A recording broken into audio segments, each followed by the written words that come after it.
ನಮಸ್ಕಾರ ಸ್ನೇಹಿತರೆ, ಇವತ್ತು ನಾನು ನಿಮಗಾಗಿ ತರುತ್ತಾ ಇದ್ದೀನಿ ಒಮ್ಮೆಯಾದ್ರೂ ಟ್ರೈ ಮಾಡಲೇಬೇಕಾದ ತಾಜಾ ಮತ್ತು ತುಪ್ಪದ ಸುಗಂಧದಿಂದ ಕಂಗೊಳಿಸುವ ಅವಲಕ್ಕಿ ಲಡ್ಡು. ಮೊದಲು ತುಪ್ಪ ಉರಿಯಿಸೋಣ. ಅದರೊಳಗೆ ಡ್ರೈ ಫ್ರೂಟ್ಸ್ ಹಾಕಿ ಚೆನ್ನಾಗಿ ಹುರಿಯೋಣ. ನಾನು ಇಲ್ಲಿ ಬಾದಾಮಿ, ಗೋಡಂಬಿ, ಕಿಶ್ಮಿಶ್ ಮತ್ತು ಖರ್ಜೂರ ತೆಗೆದುಕೊಂಡೆ. ನೀವು ನಿಮಗೆ ಇಷ್ಟವಾದ ಡ್ರೈ ಫ್ರೂಟ್ಸ್ಗಳನ್ನು ತೆಗೆದುಕೊಳ್ಳಿರಿ. ಡ್ರೈ ಫ್ರೂಟ್ಸ್ಗಳನ್ನು ಚೆನ್ನಾಗಿ ಹುರಿಯಿರಿ.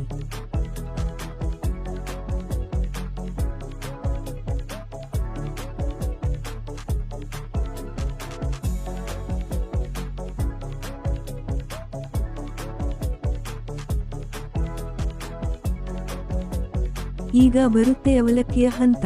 ನನ್ನ ಅಜ್ಜಿ ಹೇಳ್ತಿದ್ದು ಗೊತ್ತಾ, ಅವಲಕ್ಕಿ ನಿಜವಾದ ಲಡ್ಡಾಗೋಕೆ ಇದನ್ನ ಚೆನ್ನಾಗಿ ಹುರಿಯೋಬೇಕು ಅಂತ.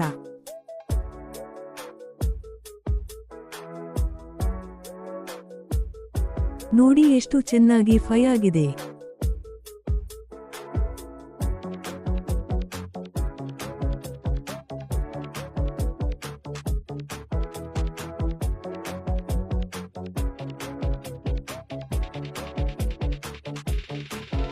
ಈಗ ಬೆಲ್ಲದ ಪಾಕ ಮಾಡುವ ಸಮಯ.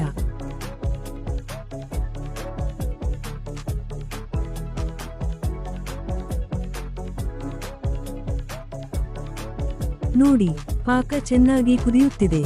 ಇದನ್ನು ಹರಿವೆಯಲ್ಲಿ ಸೋಸಿಕೊಳ್ಳಬೇಕು.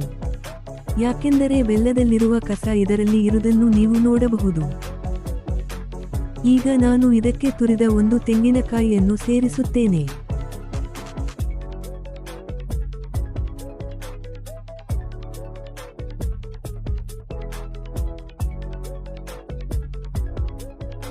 ಚೆನ್ನಾಗಿ ಮಿಶ್ರಣ ಮಾಡಿ.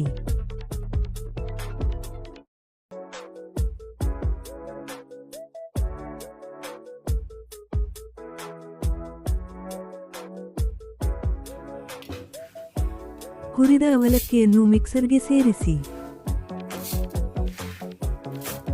ಅದನ್ನು ನುಣ್ಣಗೆ ಪುಡಿ ಮಾಡಿ. ನಂತರ ಇದನ್ನು ಬೆಲ್ಲ ಮತ್ತು ತೆಂಗಿನಕಾಯಿ ಮಿಶ್ರಣಕ್ಕೆ ಸೇರಿಸಿ.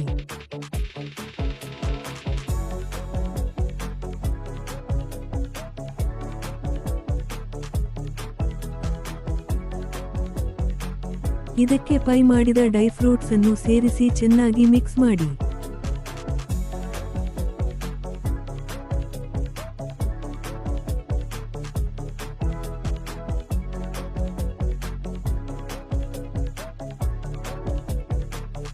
ಒಂದೊಂದು ಲಡ್ಡು ಕೈಯಲ್ಲಿ ರೂಪು ಪಡೆದುಕೊಳ್ಳುವಾಗ ಮನಸ್ಸು ತುಂಬೋದು ನೆನಪುಗಳಿಂದ, ಸುಗಂಧದಿಂದ, ಪ್ರೀತಿಯಿಂದ.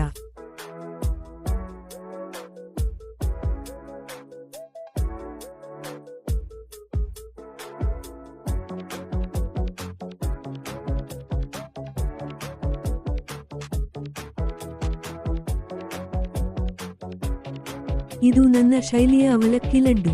ನಿಮಗೂ ಇಷ್ಟ ಆಯ್ತಾ ಅಂದ್ರೆ ಲೈಕ್ ಮಾಡಿ, ಶೇರ್ ಮಾಡಿ ಮತ್ತು ಇನ್ನಷ್ಟು ರುಚಿಗಾಗಿ ನಮ್ಮ JRP ಕಿಚನ್ ಜೊತೆ ಇರಿ. ಧನ್ಯವಾದಗಳು.